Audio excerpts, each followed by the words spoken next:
We descend even below the lobby where I met Muto, down to the bottom floor.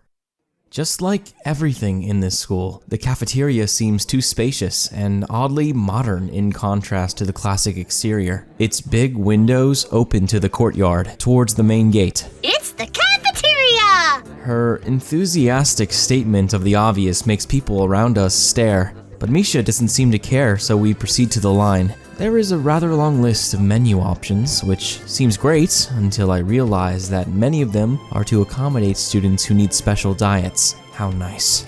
It almost feels like I'm back at the hospital, eating portions measured with scientific precision to meet the needs of the patients. I pick something at random and follow Shizune to a table, sitting opposite of her.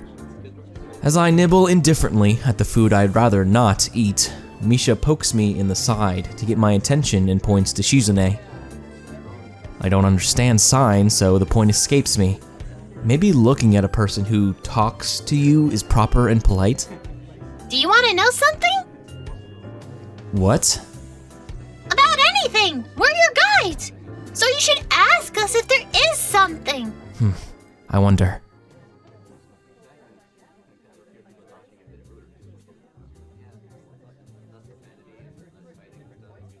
Shizune intrigues me, and I kind of want to ask something about her, but I can't really ask about something that personal, can I? I can't come up with anything else to ask, so I just focus on my food while the girls talk between themselves. Misha and Shizune sign back and forth very animatedly, throwing sideways glances at me, but Misha refrains from translating. Maybe they're talking about secret girl stuff, or something. I quickly notice a conversation in sign is not enough to fill a silence. We arrive in the classroom early, but we're not the first. That dark-haired girl I noticed before is slumped over her desk at the last row. She jumps a little when Misha crashes into the room with the elegance of a rhino. She shrinks deeper into her seat. I can feel her tension all the way from here, as if she were slowly turning into stone just from our presence. Misha and Shizune either don't notice or don't mind it, as they walked directly past her to their seats and begin to converse. I'm left wondering about her, even when the classroom slowly fills with other students, and finally, the teacher. Getting into the rhythm of school feels strange. It's as if my brain remembers how this is done, but my body doesn't. Towards the end of the class, I start yawning and counting the minutes left. I shouldn't be this tired on my first day of school. Maybe it's the long time spent in the hospital that made me like this. I'm even feeling physically weak and lifeless. Before long, the final bell rings. School is finally over for the day. Beside me, Misha and Shizune are having a short conversation. After a bit of deliberation, Misha turns to me. Unfortunately, we can't stay and show you around today, Hee-chan. We've got to hurry already, since there's a lot of work for us to do. You'll find your way around here, I'm sure of it. Wait. The teacher said I'd have to see the nurse. Where do I have to go? Is that so? We can at least show you that much. Come on! The nurses have their own building, so we have to go outside. We join the flow of students making their way down the stairwell and outside, with the girls pointing out other senior classrooms in the same hallway as ours. When we get outside, the girls make their way to the smaller building right next to the school. It's built in the same style, so it looks like it's actually a part of the main building. This is the auxiliary building here. There's a lot of official and important stuff inside, like the Yamaku Foundation office and all the nurses' offices. They even have a swimming pool. How is that official? Don't be silly, Hee-chan. It's for physical therapy, of course. Anyway, all the nursing staff facilities are in there too. The head nurse's office is on the first floor. You'll be fine from here, right? We'll be going then. See you tomorrow. Yeah, thanks. Bye. A whole building for stuff that has nothing to do with the actual education? I guess it's necessary for a place like this. I walk in, hoping that this really will be only a quick visit like the teacher said. On a white door on the left is a green cross with the text, head nurse, and a nameplate. A voice from the inside responds to my knock almost immediately, but I can't quite make it out. It sounded a bit like an invitation to open the door, so I invite myself further in. The room is not large and it smells strange. A friendly-looking man turns around on his office chair to face me as I enter. His desk is neat and tidy, but the bin under the table is overflowing with used medical utensils, and there are at least a dozen coffee cup rings lingering on the desk. Hello there. What can I do for you today? He is young-looking and sort of rugged, but the dimples in his cheeks wash that impression away when he smiles. Are you the nurse? He smiles like a person who has heard this very same question hundreds of times. Why, yes, I am. It says so on the door, no? You can call me by my name, or just the nurse, like everyone else. Of course, I shake off my confusion, realizing I probably should grab his extended hand. His handshake is rather firm and friendly. Right, I'm a new student, and my homeroom teacher told me to come and meet you. My name is Hisao Nakai. His eyes light up with revelation and he snaps his fingers. Oh, you're that Nakai. I was just reading your file in the morning. Some kind of chronic arrhythmia and related congenital heart muscle deficiency, right? He gestures to me to sit down in a vacant armchair in front of his desk. Yes. Good. Well, you've probably been briefed about the school enough, so I'll go over this quickly. We have all kinds of facilities available, mostly physical therapy and such. There's always someone from my staff around, even at night, so never hesitate to call us if there is a problem. The famous 24-hour nursing staff. Wow, this is like a hospital. Well, not exactly. For instance, we don't do brain surgery here. His joke feels so out of place that I'm left thinking why he even said it. Yeah, just that it's really weird to have so many medical people at a school. You'll get used to it. I'm not so sure of that myself, but I don't let the nurse know it. Now, let me just find your file again. While he searches for something from his computer and shuffles stacks of papers around, I let my gaze wander around the room.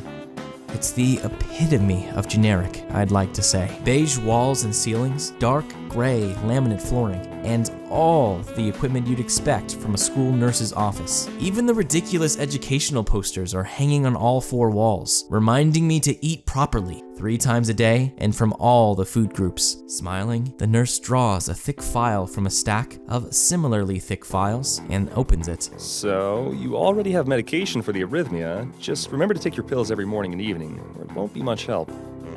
Apart from that, do you do any sports? Rash stuff? Like, I don't know, boxing? He grins to his own joke, but I don't.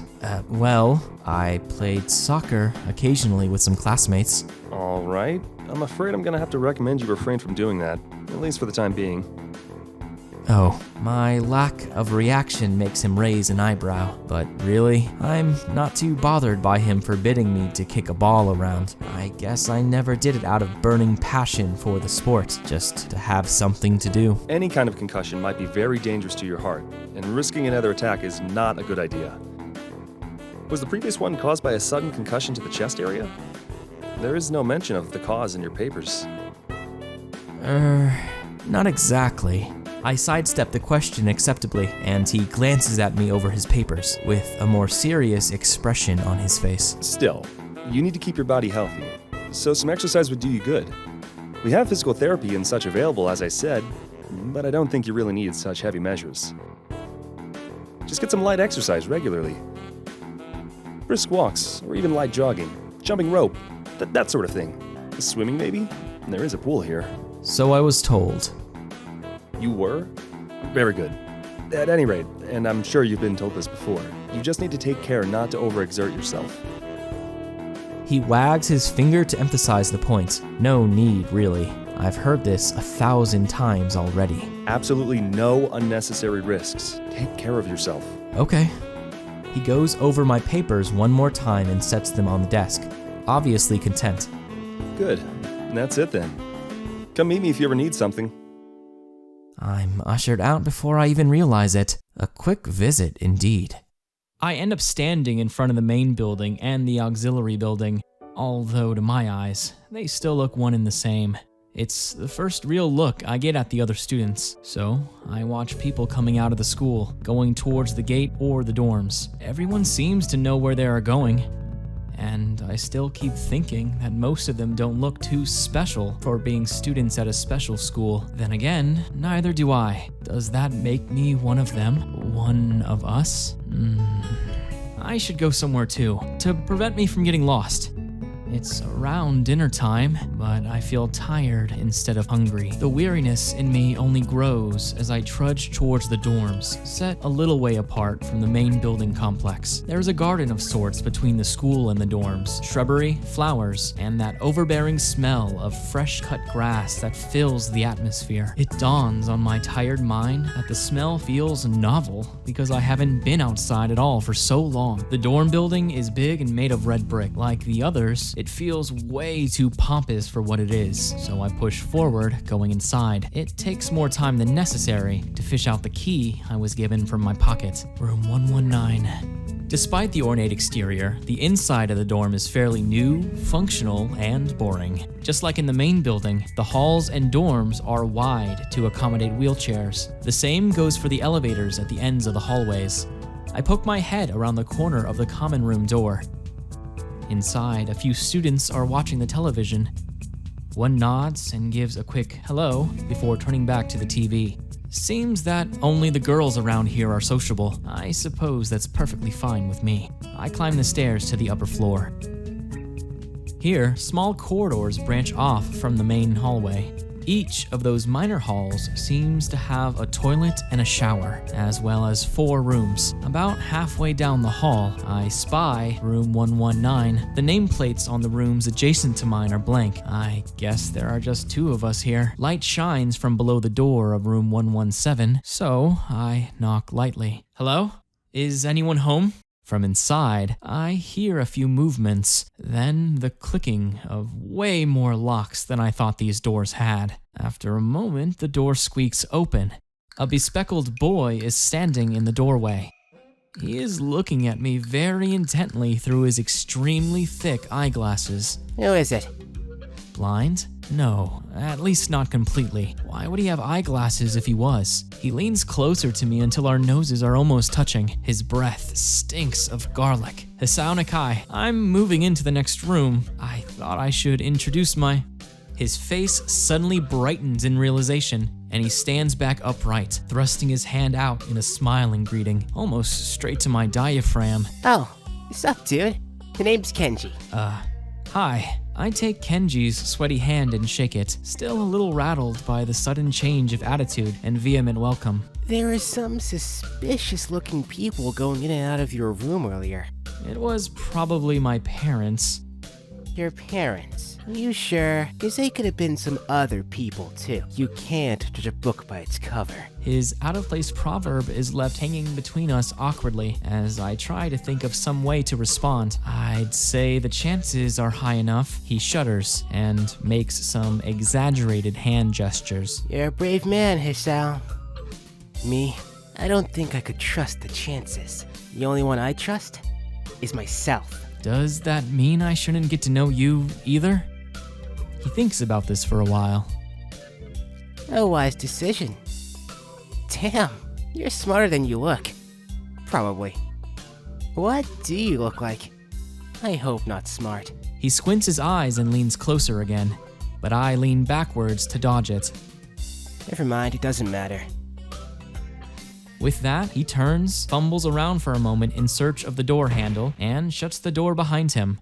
I slide the key into the lock of the door marked 119. Bleak beige walls, white linen, a desk made of some type of light wood, ugly curtains. It's no one's room. Impersonal, like my hospital room was. My bags are sitting at the foot of my bed, looking a lot emptier than they did this morning. The closet is sitting open, stocked with my clothes. Also, it seems that there are a number of school uniforms hanging there as well. A note is pinned to the sleeve of one of the shirts.